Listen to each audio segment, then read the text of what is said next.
Hi everybody, I'm Jeff, and today I'm going to be showing you how to make black bean salsa. So let's head into the kitchen. So I have my ingredients laid out here on the table, and I'm going to chop up these jalapenos and use 12 ounces worth of jalapenos. I'm going to use 5 ounces of chopped onions. I'm going to use 2 ounces of chopped garlic cloves. I'm going to use 1 pound, 2 ounces of tomatoes. I'm also going to use some cilantro and lime juice, and I'll show you when we add that how much we're going to use. And also a half a cup of corn.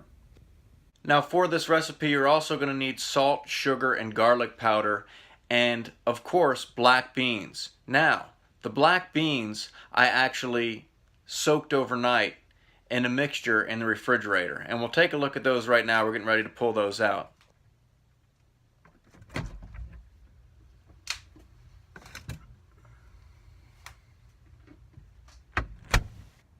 Now last night before I went to bed I took a cup of black beans and I put them in a bowl, just covered them with water, and then I mixed in a half tablespoon of garlic powder and a half tablespoon of salt, and I let them soak overnight in the refrigerator in this covered bowl. Now what I'm going to do is I'm going to start by boiling them. Now we can still see they still have some liquid in them. It looks like a lot of the water was absorbed. So what I'm going to do is I'm going to add enough water just to cover the beans so that I can boil them. And I'm going to go ahead and I'm going to put them on the burner and boil them till they're soft. So while I'm waiting for these beans to boil, I'm going to go ahead and I'm going to start chopping up the other ingredients so that they're ready to go into the salsa.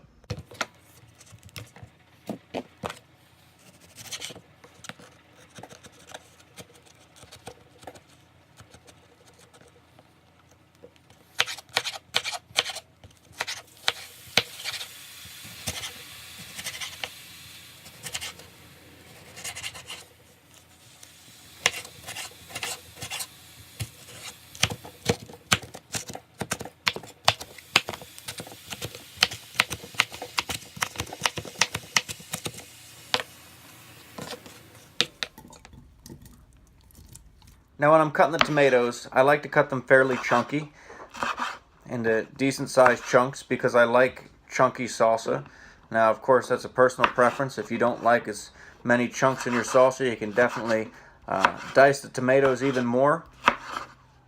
But this is about the size chunks that I want in the salsa when it comes to the end result. So I've got my tomatoes chopped up and all in the pot here. And now it's time to chop the jalapenos. Now they say when you're chopping jalapenos that it's a good idea to wear gloves because the seeds can burn sometimes, especially if you wear contact lenses or you happen to rub your eyes after you cut the jalapenos. Even after you wash your hands, sometimes the oils remain and still burn. But I'm not going to do that. Just for one, because the sauce is for personal use, so I'm not worried about wearing gloves, and also I kind of have a high tolerance for hot stuff. Don't you think so, Alex? Mm-hmm. What do you think about the hot stuff that I make here? I think it's good, but when I first tried it, it's very, very spicy. Right, right. But how come I don't seem to know that it's spicy? Because you're used to hot stuff. Oh, okay, okay. So what are you doing there? Well, I'm peeling garlic. Okay, and I see you have 2 bowls. Yeah. Why? Because I have one to, for when I'm done peeling, I put them in this bowl, and when I peel, I put the skin in here.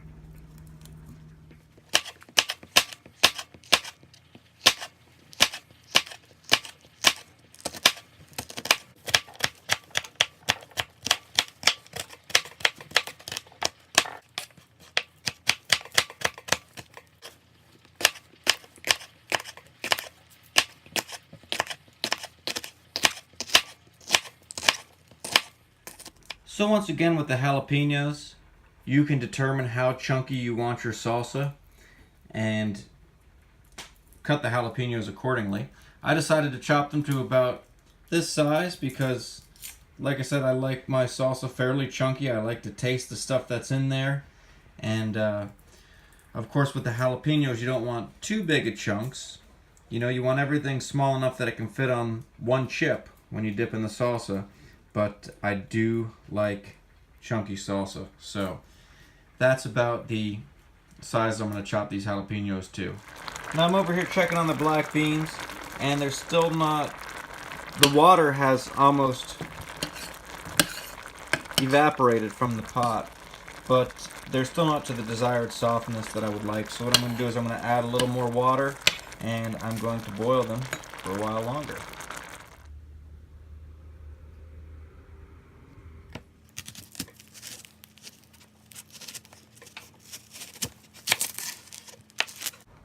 So I'm going to use 5 ounces of chopped onions. And that's going to look something like this before I chop it, of course.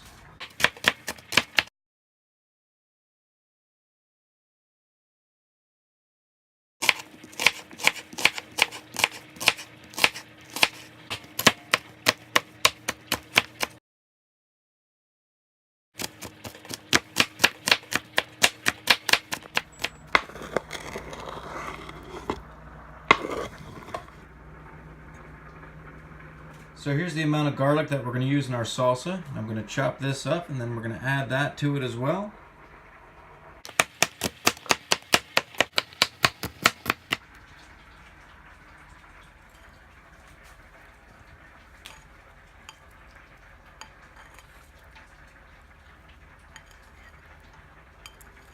So checking in on our black beans over here. They're looking pretty good. And they've been on here boiling the whole time we've been chopping up the stuff for the salsa. So they've been boiling a long time. We've added water to them twice, and they're still going. But I think they're at the point where we're ready to put them in the mix with the other ingredients. So before I add my beans to the mix, I'm actually going to want to drain them, because I'm going to want to get them out of that water that they've been boiling in. I don't want that water going into the salsa. And plus, these black beans, boiling them will leave some pretty serious goop on the pot sometimes, depending on how you do it, of course.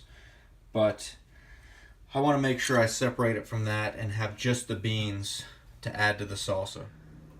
So while those beans are draining, I'm going to come over here and add some of the other ingredients. We're going to add 3/4 of a cup of lime juice, and this is going to act as flavoring as well as a preservative, because we're going to be storing these in mason jars. Then I'm going to add some cilantro.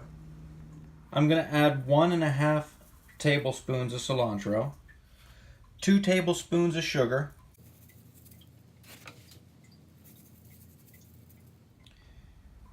then we're going to add 1 tablespoon of salt, 1/2 cup of corn,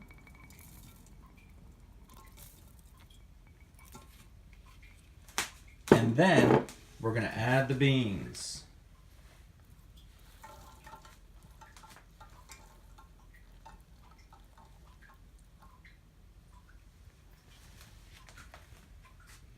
Now I'm going to put that on the burner and stir in the ingredients, and I'm going to let that simmer probably for about 25 minutes, just to get the flavors all through there, to get it nice and hot.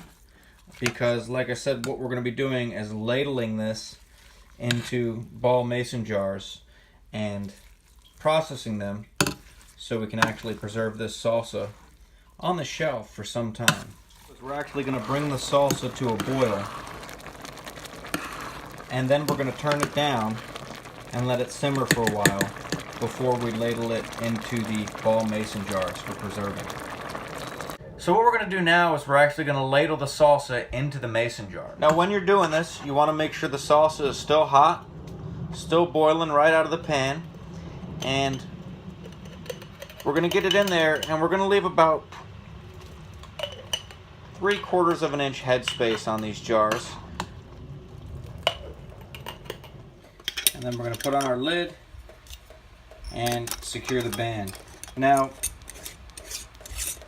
it's a good idea if you're preserving these for a long time, especially to boil the jars and the lids beforehand. This will help create a better seal. So you want to definitely make sure those jars are clean because you don't want any bacteria getting in there. But we're still going to process the jars after we get the other two filled.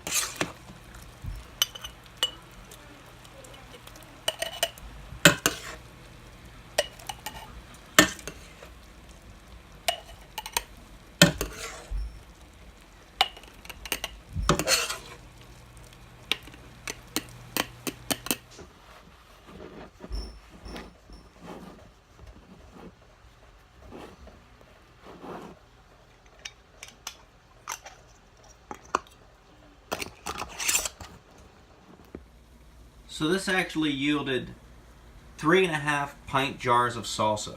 And I gotta say, it's looking pretty good. And we're gonna go ahead and process those now. To do that, we brought the processor to a good rolling boil, and we're gonna go ahead and lower the jars inside. And there is a basket in there that they sit in that keeps them from resting on the bottom of the pot. And once we get all three of them in there, we're going to go ahead and process them for about 20 minutes. We're going to put the lid back on and keep the water boiling. And this will help kill any bacteria that may be in the bottles, in the jars. And also it'll help create a good seal. Once we pull those things out of there, you'll hear the lids popping. But we're going to go ahead and cover them back over and give them 20 minutes.